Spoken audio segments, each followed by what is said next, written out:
Comme une biche soupire après des courants d'eau, ainsi mon âme soupire après toi, ô Dieu. Mon âme a soif de Dieu, du Dieu vivant.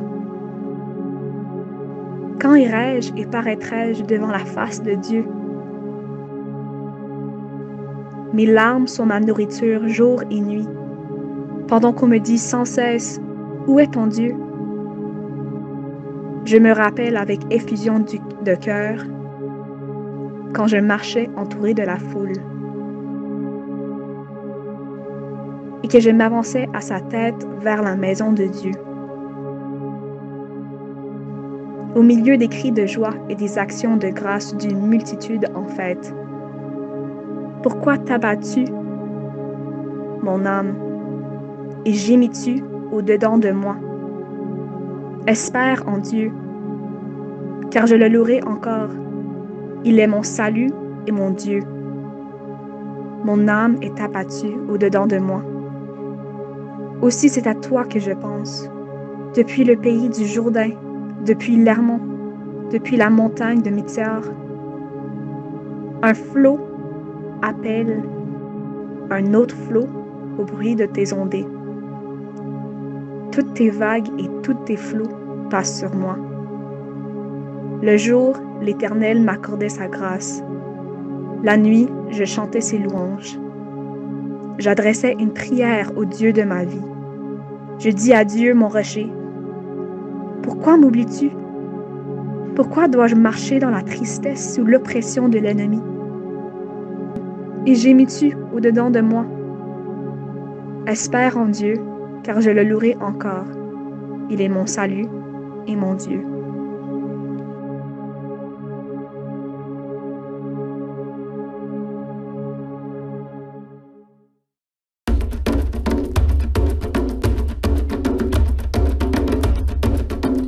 Nous marchons dans la lumière de Dieu. Nous marchons dans la lumière de Dieu. Nous marchons dans la lumière de Dieu. Nous marchons dans la lumière de Dieu, de Dieu. Nous marchons, nous marchons, nous marchons. Nous marchons, nous marchons dans la lumière de Dieu, de Dieu. Nous marchons, nous marchons, nous marchons. Nous marchons, nous marchons dans la lumière de Dieu.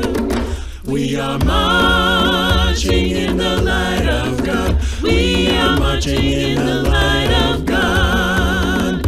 We are marching in the light of God. We are marching in the light of God. We are marching, marching, we are marching, marching, we are marching in the light of God. We are marching, marching, we are marching, marching, we are marching in the light of God.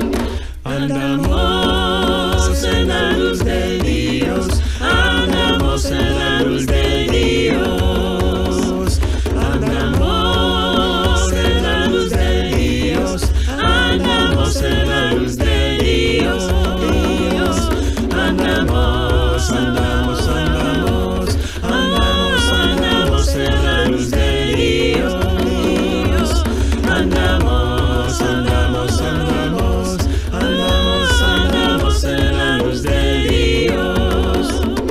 Ziahambe kukenyeri cuencos, ziahambe kukenyeri cuencos, ziahambe kukenyeri cuencos, ziahambe kukenyeri cuencos, ziahamba, hamba, ziahamba, hamba, ziahambe kukenyeri cuencos, ziahamba, hamba, ziahamba, hamba, ziahambe kukenyeri cuencos. Na machine allumée, bon Dieu, na machine allumée, bon Dieu,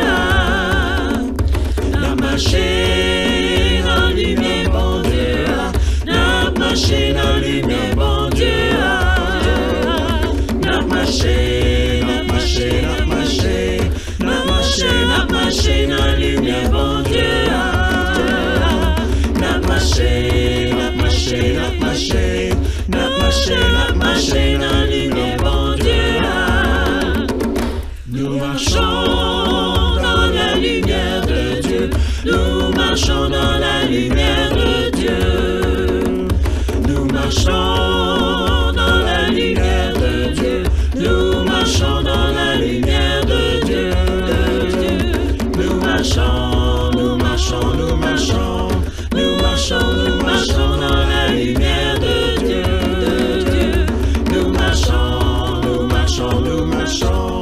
Nous marchons, nous marchons dans la lumière de Dieu.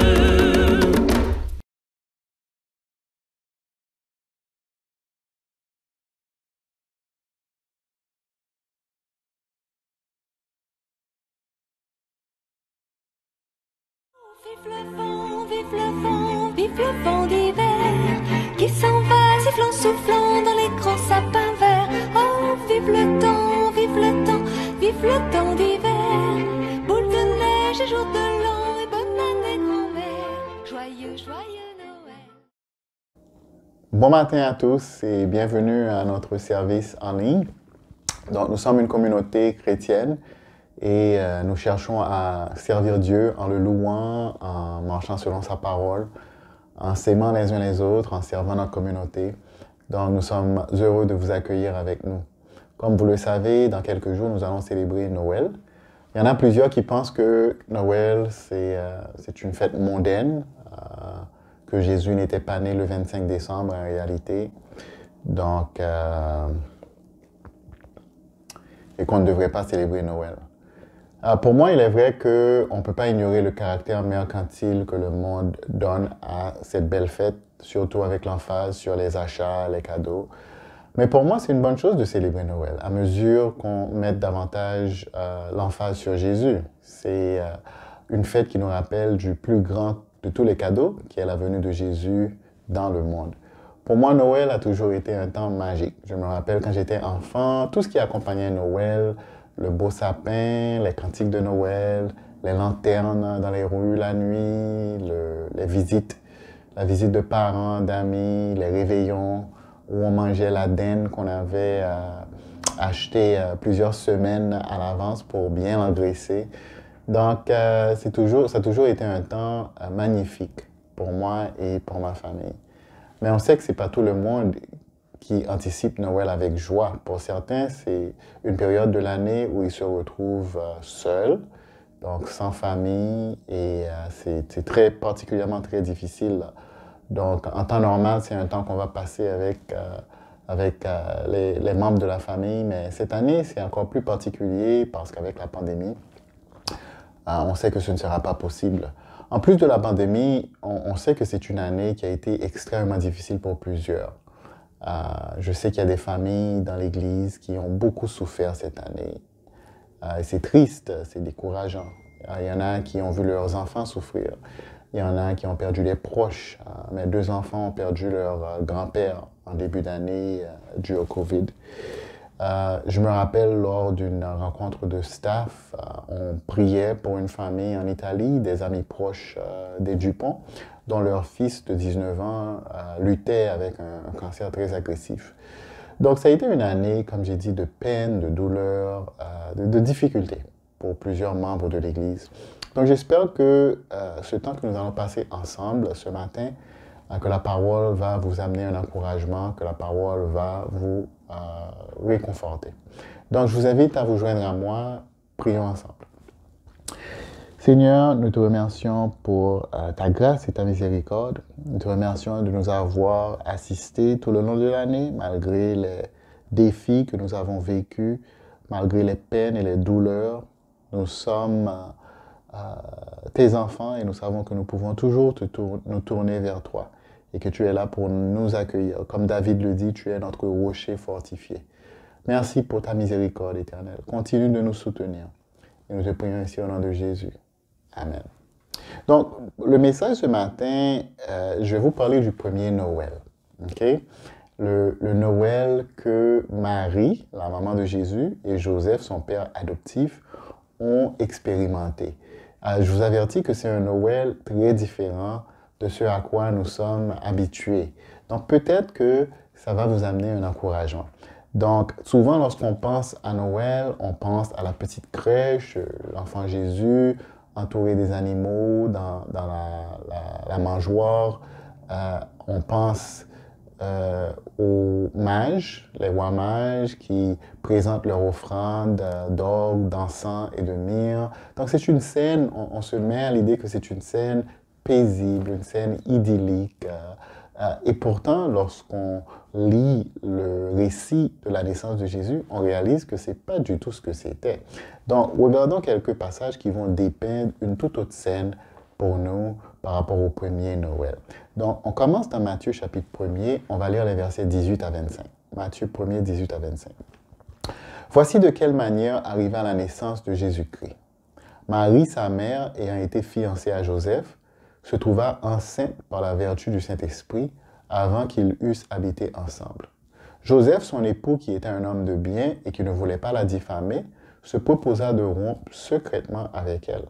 Comme il y pensait, voici un ange du Seigneur lui apparut en songe et dit « Joseph, fils de David, ne crains pas de prendre avec toi Marie, ta femme, car l'enfant qu'elle a conçu vient du Saint-Esprit. Elle enfantera un fils et tu lui donneras le nom de Jésus. C'est lui qui sauvera son peuple de ses péchés. » Tout cela arriva afin que s'accomplisse ce que le Seigneur avait annoncé par le prophète. Voici la Vierge sera enceinte, elle enfantera un fils et on lui donnera le nom d'Emmanuel, ce qui signifie Dieu avec nous.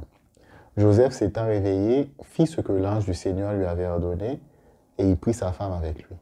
Mais il ne la connut point jusqu'à ce qu'elle eût enfanté un fils auquel il donna le nom de Jésus. Donc Marie est une ado et elle est fiancée à Joseph. Et Joseph, en tant que juif, connaissait certainement les prophéties, mais il ne s'attendait pas à ce que cette prophétie se révèle dans sa vie. Donc imaginez qu'il vit dans un petit village, donc les bruits courent, les gens parlent. Donc Marie va voir Joseph et lui dit « Écoute, j'ai une nouvelle, c'est une bonne nouvelle, mais c'est quand même surprenant. Voilà, je suis enceinte. » Bon, déjà, ça commence très mal. Imaginez-vous la réaction de Joseph. C'est quoi? OK. Et c'est qui le père? Puis Marie d'enchaîner, de dire, bon, c'est Dieu. Il est implicite que Joseph n'avait pas cru Marie parce qu'il s'était décidé de rompre avec elle secrètement. Donc, ça a pris l'ange du Seigneur pour venir communiquer à Joseph que ce que Marie lui avait annoncé, c'était la vérité. Donc, on commence cette histoire, dans le cas de Marie et de Joseph, avec un scandale.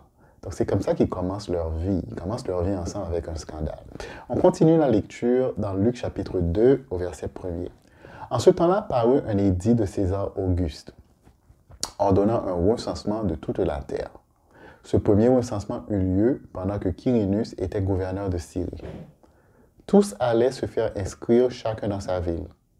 Joseph aussi monta de la Galilée, de la ville de Nazareth, pour se rendre en Judée dans la ville de David, appelée Bethléem, parce qu'il était de la maison et de la famille de David, afin de se faire inscrire avec Marie, sa fiancée, qui était enceinte.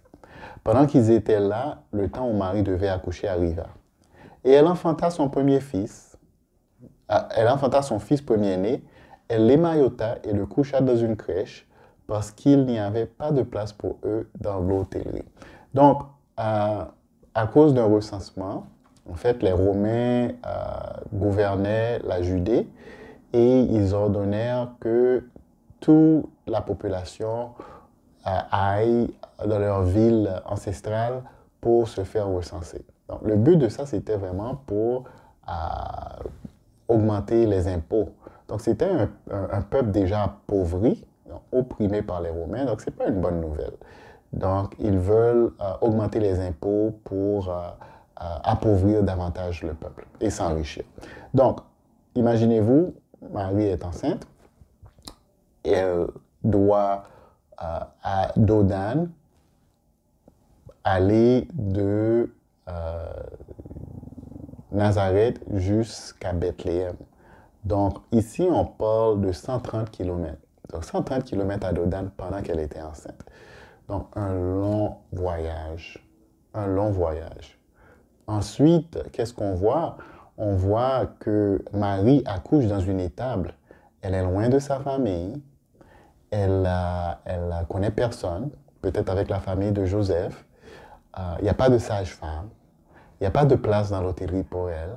Donc, elle accouche dans l'étable, à côté de la mangeoire avec les animaux. Okay? La Bible nous dit dans Luc 2, verset 24, que la semaine d'après la naissance de Jésus, ils offrirent une paire de tourterelles, une paire de pigeons. Donc, c'était la loi de Moïse qui demandait qu'à chaque naissance, les parents fassent une offrande.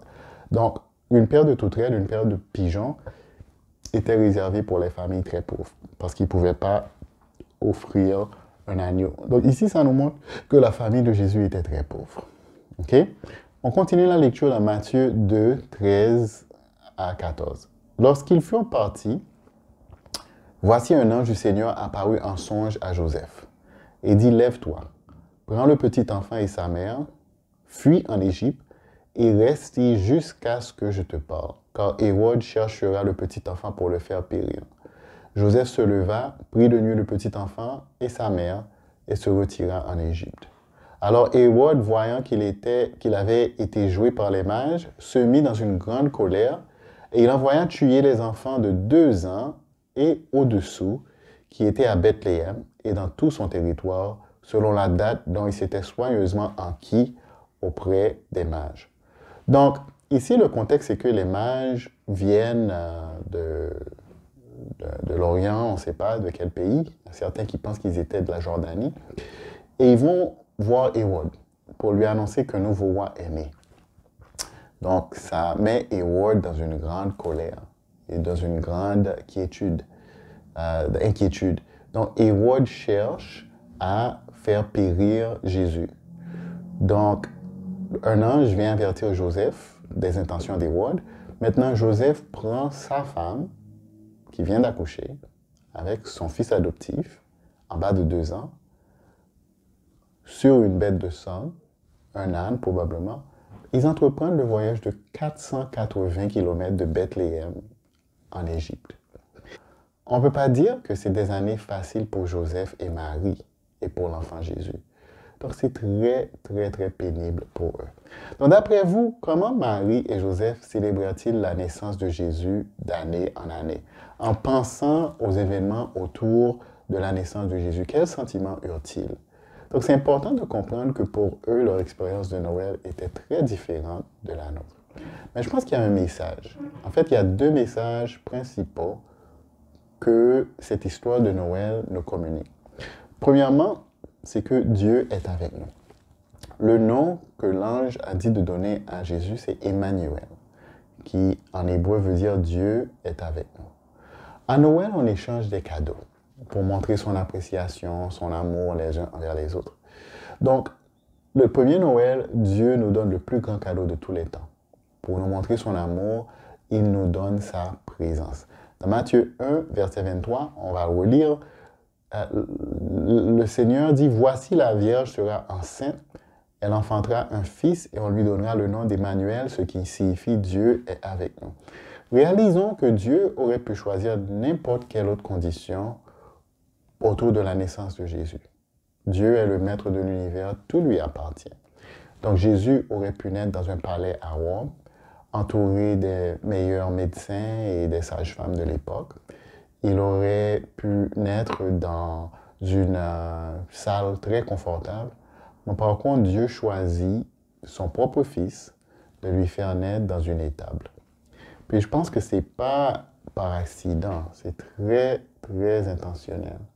Dieu permit que pendant sa grossesse, Marie, qui portait son fils, Jésus, le Fils de Dieu, Dieu permit qu'elle souffre un voyage de 130 km à dos d'âne pendant qu'elle était enceinte. Ensuite, tout de suite après la naissance de Jésus, Dieu permit qu'elle entreprenne un autre voyage de 480 km. La tête de Jésus était mise à prix dès le jour de sa naissance, jusqu'à sa mort. Donc Dieu, qui commande toutes choses, aurait pu accorder une toute autre vie à Jésus. On voit que Jésus était pauvre, on voit qu'il a travaillé toute sa vie, juste qu'au jour qu'il a commencé son ministère pour éventuellement finir sur une croix. Donc, c'est important de comprendre que Dieu sait que la vie est dure. Comme on disait tantôt, cette année a été une année extrêmement difficile. Entre autres, cette année nous rappelle combien la vie est dure. Mais Dieu sait que la vie est dure. Dieu aurait pu faire de sorte que Jésus fût né dans une famille comme la famille de Bill Gates ou la famille d'Emerson. Mais Dieu nous communique que Jésus est pour nous tous. Et que on doit tous être capables de s'identifier avec le Fils de Dieu. Donc, si Jésus était né dans une famille comme celle de Bill Gates, il y a certainement des personnes qui pourraient s'identifier à lui, mais pas tout le monde. Donc, Dieu voulait s'assurer que tout le monde sur terre puisse s'identifier à Jésus. Donc, dans votre souffrance, dans tout ce que vous endurez, Dieu nous communique qu'il est avec nous, parce qu'il nous a donné Emmanuel. La deuxième leçon, ou le deuxième message de Noël, du premier Noël, c'est que Jésus, en hébreu, qui veut dire Yeshua, l'Éternel sauve, nous a sauvés et continuera de nous sauver. Dans Matthieu 1, 21, Matthieu cite la prophétie sur Jésus. Il dit « Elle enfantera un fils et tu lui donneras le nom de Jésus. C'est lui qui sauvera son peuple de ses péchés. » Donc ici, on voit que Jésus a deux noms. Emmanuel, qui veut dire « Dieu est avec nous », et Yeshua, qui veut dire « l'Éternel sauve ». Donc Dieu nous a donné Jésus pour nous sauver. Le message, c'est que malgré toutes les attaques du diable sur la personne de Jésus, dès sa naissance jusqu'à sa mort, Jésus a triomphé. Il était vainqueur. Dieu l'a sauvé. Dieu nous dit que nous aussi, nous allons triompher. Malgré toutes les souffrances, malgré toutes les difficultés, malgré tous les défis, malgré l'œuvre des forces du mal dans notre monde, nous serons vainqueurs comme Jésus l'a été. Donc, quelles que soient les souffrances que tu as endurées cette année, ton Seigneur, ton Dieu te dit, « Mon enfant, je sais. Sois patient. Prends courage. Je suis avec toi et je te délivrerai. » Il y a un passage qui m'intrigue et qui m'inspire. On le trouve dans Apocalypse, le livre d'Apocalypse 6. C'est là où Jean a une vision, une révélation du trône de Dieu et il voit les saints qui avaient été martyrisés et persécutés, proches du trône de Dieu. Et Apocalypse 6, verset 9, il dit « Quand il ouvrit le 5e sceau, je vis sous l'autel les âmes de ceux qui avaient été immolés à cause de la parole de Dieu et à cause du témoignage qu'il avait rendu. Il cria d'une voix forte en disant « Jusque à quand, Maître saint et véritable, tardes-tu à juger et à tirer vengeance de notre sang sur les habitants de la terre? Une robe blanche fut donnée à chacun d'eux, et il leur fut dit de se tenir en repos quelque temps encore, jusqu'à ce que fût complet le nombre de leurs compagnons de service et de leurs frères, qui devaient être mis à mort comme eux. » Donc, c'est une image troublante et inspirante à la fois. Donc, c'est les chrétiens qui avaient été persécutés jusqu'à la mort pour leur foi, et ils sont en train d'offrir cette prière à Dieu. Jusqu'à quand? Jusqu'à quand vas-tu tolérer l'œuvre du méchant? Jusqu'à quand vas-tu tolérer les œuvres du mal, du malin? Et ici, on voit que Dieu leur dit d'attendre, de patienter, jusqu'à ce que le nombre soit complet de tous ceux qui auront à souffrir pour la foi. Donc, on a à souffrir dans ce monde. Mais Dieu nous appelle à nous rappeler qu'il est avec nous et qu'il nous sauvera. Dans 1 Jean 5, verset 5, Jean nous dit « Qui est celui qui a triomphé du monde, sinon celui qui croit que Jésus est le Fils de Dieu. » Donc, dans quelques jours, encore une fois, nous allons célébrer Noël. Que vous soyez un optimiste ou un pessimiste, que vous anticipez Noël avec beaucoup de joie ou avec beaucoup de tristesse, embrassons le message que Noël nous amène. Que dans ta souffrance, Dieu est avec toi, qu'il ne t'abandonne pas. On sert un Dieu qui connaît la souffrance intimement et qui comprend ce qu'on souffre. Commence chaque jour avec une pensée de reconnaissance envers le fait que Dieu t'offre sa présence. Dans tout ce que tu vis, Dieu est avec toi. Ensuite, Yeshua, l'Éternel te sauve. Tu seras vainqueur. Donc, quel que soit le déroulement de ce chapitre de ta vie, tu seras vainqueur à la fin de l'histoire. À la fin de chaque jour, prends le temps de remercier Dieu de t'avoir donné la force pour vaincre et de passer à travers la journée. En termes d'application, j'aimerais vous donner 3 questions à vous poser. Premièrement, nous sommes rendus à la fin d'une année qui a été extrêmement difficile. Prenez le temps de faire le point. Demandez-vous, premièrement, quelle est la plus grosse leçon que Dieu t'a montrée cette année? Qu'est-ce que tu as appris? Qu'est-ce que Dieu t'a enseigné à travers tout ce que tu as souffert et tout ce que tu as enduré?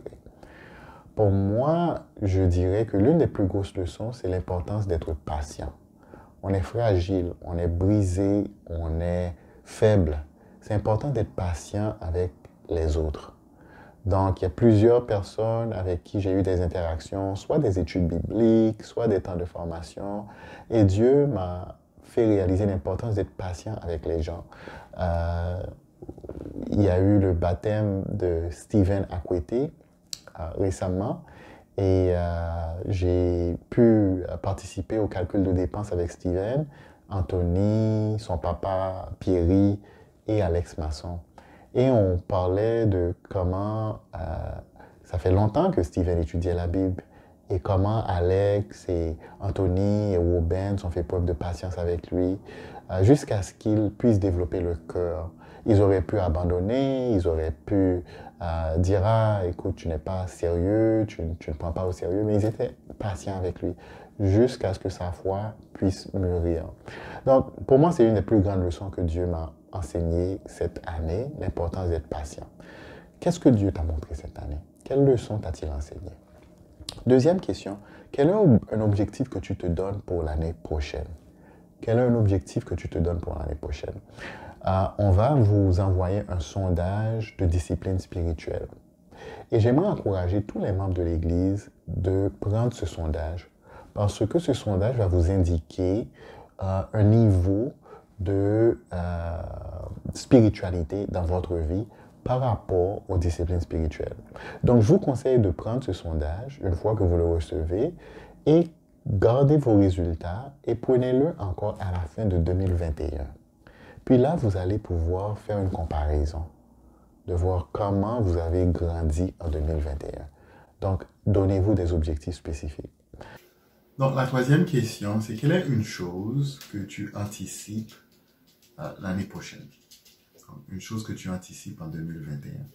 Donc, pour Dominique et moi, on est tellement reconnaissants que l'Église nous permette de prendre 3 mois de sabbatique. Ça a été une année extrêmement difficile pour nous également. On est épuisés et on a hâte de prendre ce temps pour nous ressourcer émotionnellement et spirituellement. Donc, on est très reconnaissants à l'Église. On a mis sur pied un plan de transition. Oui. Donc, comme ça, tout peut continuer à fonctionner comme sur des roulettes. Manuel va être la personne contact pour continuer à coordonner les activités pour l'Église. Donc, voilà, je vais laisser Dominique partager aussi par rapport à notre sabbatique. Je veux juste remercier l'Église pour nous accorder ce privilège pour nous ressourcer. Et aussi d'être pour vraiment servir l'Église. Je sais cette année, c'était une année difficile pour peut-être tout le monde, mais aussi je vous remercie vous tous pour votre implication, prière pendant tout ce temps-là. Et j'espère que pour l'année prochaine, Dieu peut vraiment encourager pas juste l'Église, mais le monde entier, parce que c'est difficile pour tout le monde. Il y a beaucoup de personnes qui perdent des amis, de la famille, et même aussi du travail. Mais je sais que Dieu est toujours en contrôle et nous sommes dans ses mains. Merci à vous. Amen. Amen. Donc, on vous encourage de chercher à mettre l'emphase sur quelque chose de positif pour l'année prochaine. Donc, sur ce, on vous souhaite un joyeux Noël, un Noël riche en paix, amour et reconnaissance. Donc, que Dieu vous bénisse. Amen. Au vive le vent, vive le vent d'hiver qui s'en va sifflant, soufflant dans les grands sapins verts. Oh, vive le temps, vive le temps, vive le temps d'hiver. Boule de neige et jour de l'an et bonne année grand-mère.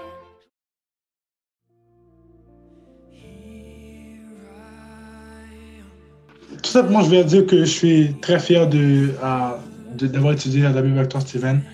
Je sais que c'est pas forcément évident de faire des études en ligne et tout. Des fois c'était dur d'être comme coordonné, mais comme tout au long de l'étude, je pouvais voir comment Dieu opère un changement en toi, comment tu as changé. Donc, je suis très fier de ça. Je suis juste très content de pouvoir d'avoir pu t'aider.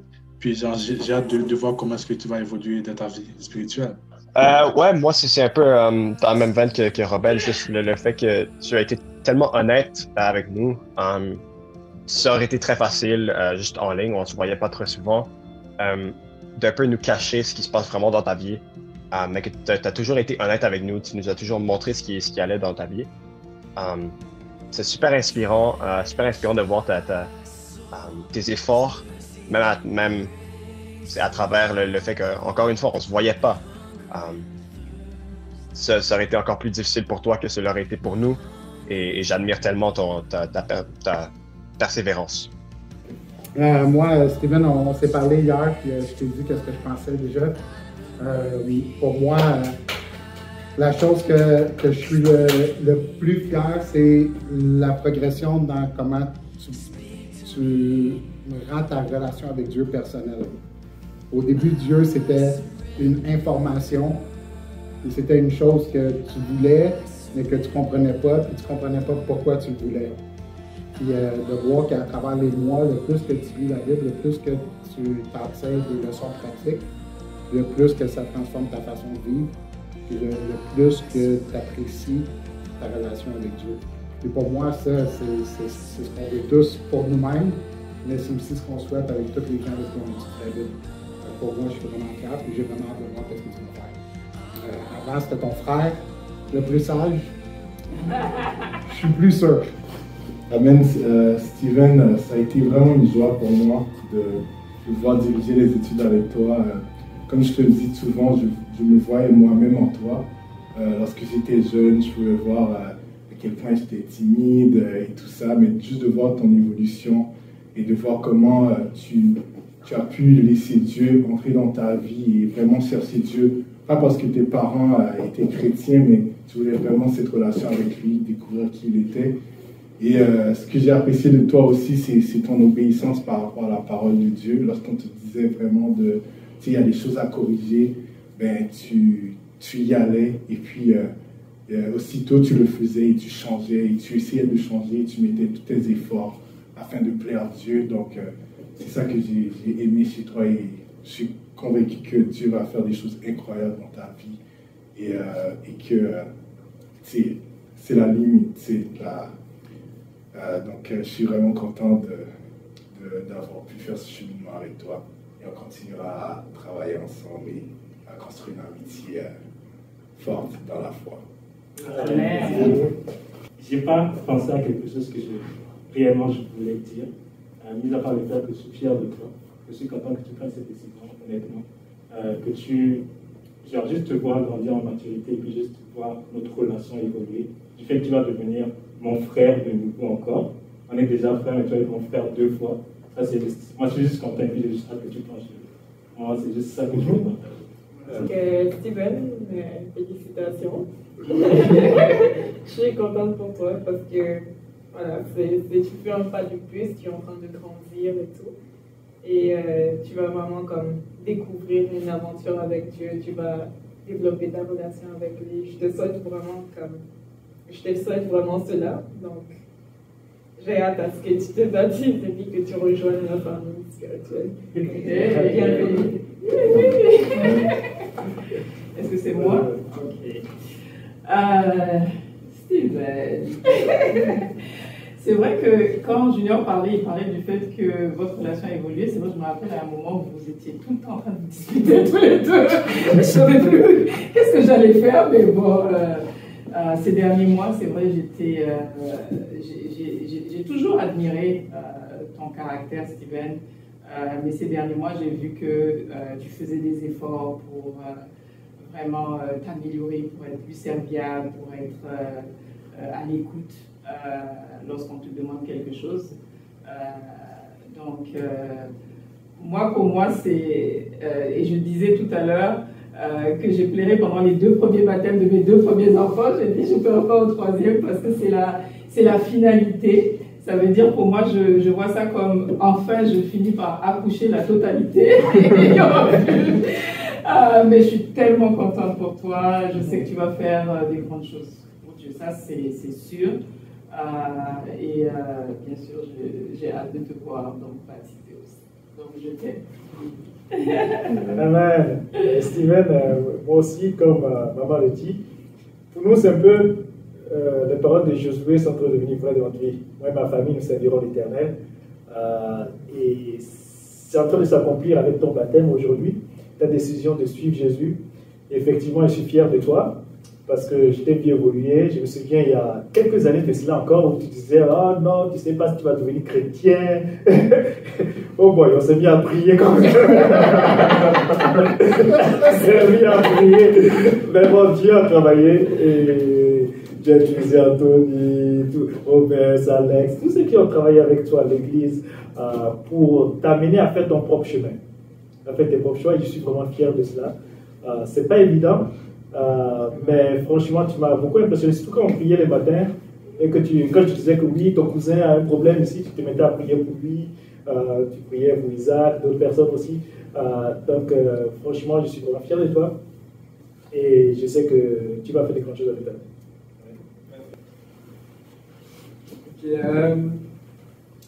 C'est Jean 16, verset 33.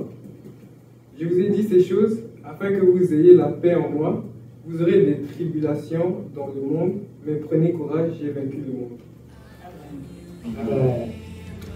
Maintenant, j'ai une question à te poser. Est-ce que tu crois que Jésus est le Fils de Dieu, qu'il est mort pour tes péchés, qu'il est ressuscité donc le mort le 3e jour, et qu'il est assis à la vie? Et quelle est ta bonne profession? Jésus est mort. Amen.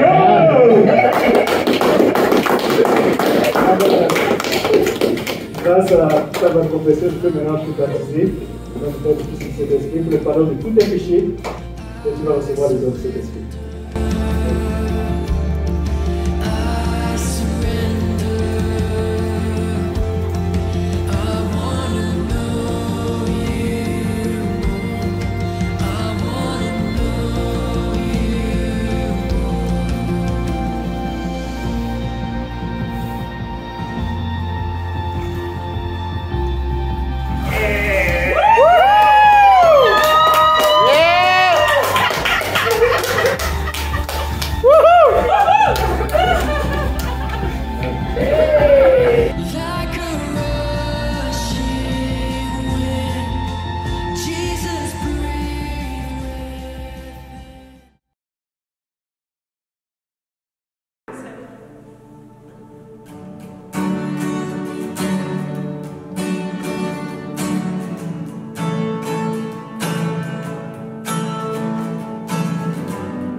Bonjour à tous, eh bien c'est la fin déjà de notre service notre lutin familial, Monsieur Wally, voulait absolument se joindre à moi pour faire la conclusion du message. Donc, vu que c'est le dernier message, dernier service avant Noël, je ne pouvais pas lui refuser.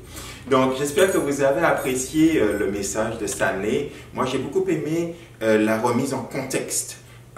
Vraiment pour me rappeler que Noël, c'est pas juste Monsieur Wally et puis les gros lots, mais c'est aussi tout ce qui s'est passé lorsque Joseph et Marie étaient dans un contexte vraiment très difficile pour eux. Et j'ai aussi beaucoup aimé le message de Noël, qui est un message où Dieu est avec nous et Dieu est venu nous sauver. Et vraiment, ça c'est vraiment le message que je veux garder, sur lequel je veux méditer pour cette fin d'année. En termes d'annonces, cette semaine, la mi-semaine n'est pas un groupe de famille, mais dimanche prochain, nous aurons le service avec toutes les autres églises canadiennes à 10h30 sur la chaîne YouTube. Et je voulais également vous dire qu'il n'y aura pas de service à Meilleur pour les prochaines semaines, jusqu'à nouvel ordre. En fait, on pense réévaluer la situation après le 11 janvier pour savoir si on peut se réunir à Meilleur. Donc pour l'instant, on va continuer les services en ligne et on n'y aura personne à Meilleur le dimanche matin. Et je voulais également ajouter et vous demander d'ouvrir le courriel que je vais envoyer demain matin. Parce que dans ce courriel, il y aura une petite vidéo qui va vous présenter le jeûne. En début d'année, on aura un jeûne et ce sera un jeûne spécial. Je ne vous en dis pas plus. Je vous encourage donc à regarder la vidéo pour savoir en quoi ça consiste exactement. Bien, avant de vous laisser repartir dans vos groupes de famille pour avoir vos discussions et pour prendre la communion ensemble, mais je vous demande de vous joindre à moi en prière pour conclure ce service. Prions. Père, je te remercie pour ton amour infini et pour avoir envoyé ton Fils pour venir nous sauver. Père, je te remercie qu'on ait la possibilité dans ce pays de célébrer Noël, de célébrer sa venue, de prendre des jours de congé lorsqu'on le peut et de pouvoir méditer sur ce message de sa venue. Je te remercie pour tout ce qui s'est passé cette année, le bon, le moins bon. Je te remercie de nous avoir protégés tout au long de cette année. Je te remercie pour l'espoir que tu nous donnes de passer l'éternité avec toi. Père, je voulais aussi prier pour Stanley et Dominique qui partent en sabbatique. Ils vont nous manquer, mais c'est un sabbatique dont ils ont besoin. Et je te prie d'être avec eux, de les accompagner tout au long de ces semaines qu'ils vont passer à se ressourcer, de façon à ce qu'ils puissent revenir plein d'énergie, plein d'idées, avec encore plus de vision pour ce qu'ils peuvent faire pour toi. Je te remercie pour tous ceux qui ont pris le temps jusqu'à maintenant de penser à ceux qui sont dans la solitude, à écrire les cartes de Noël, à contacter ceux qui sont seuls, de façon à ce qu'ils puissent ressentir l'amour que tu as pour nous, à travers l'amour que l'on a pour eux également. Je te remercie de tout ce que tu as fait jusqu'à maintenant, de toutes ces merveilles technologiques qui nous permettent d'avoir des services en dépit de la pandémie. Et je te prie d'être avec nous au moment où on va prendre quelques jours avant Noël pour célébrer justement la venue de Jésus, passer du temps en famille ou avec des amis virtuellement. Et je prie encore de continuer à nous rappeler que ton amour est immuable. Tu es toujours là avec nous et que tu sortiras victorieux de tout ceci. Je te remercie, j'ai prié tout ceci au nom de ton Fils. Je vous souhaite encore une fois un excellent Noël et Wally se joint à moi pour ça. Et passez de bonnes fêtes, et restez en santé et continuez à vous protéger. Bye bye.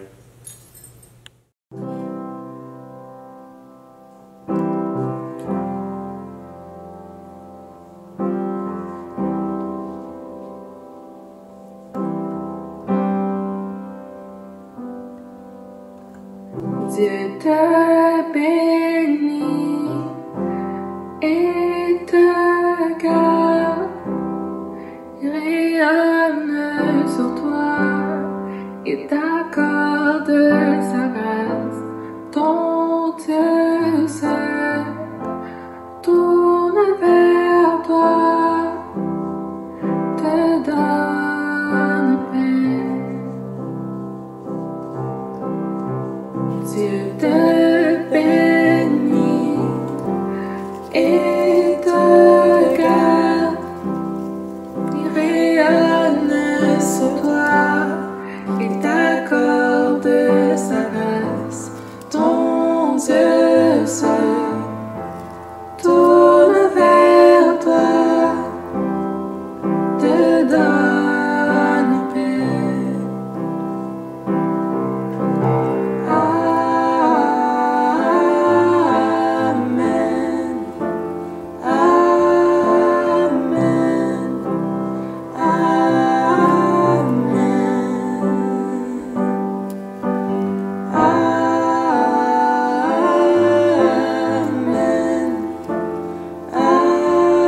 famille et tes enfants et les enfants de leurs enfants.